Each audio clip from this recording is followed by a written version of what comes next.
আসসালামু আলাইকুম রহমতুল্লাহি ওয়া বারাকাতুহু। সম্মানিত বন্ধুগণ, আলোচনা করতেছিলাম বেদাত নিয়ে।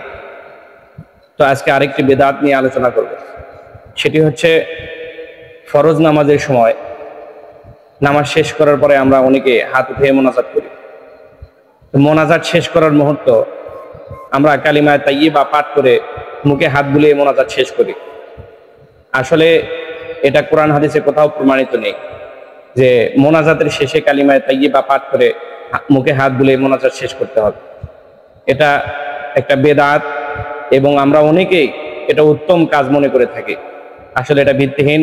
উত্তম কাজ ওই সময় হবে যেটা কোরআন হাদিসে প্রমাণিত থাকবে। মোনাজাত শেষ করার নিয়ম হচ্ছে আমিন বলা এবং শেষে রাসূল সাল্লাল্লাহু আলাইহি ওয়াসাল্লামের উপর দরুদ পাঠ করে আল্লাহ রাব্বুল আলামিনের প্রশংসা করে মোনাজাত শেষ করা। এটা হচ্ছে উত্তম পদ্ধতি। আল্লাহ রাব্বুল আলামিন আমাদের সকলকে বোঝার তৌফিক দান করুন। আসসালামু আলাইকুম ওয়া রাহমাতুল্লাহি ওয়া বারাকাতুহু।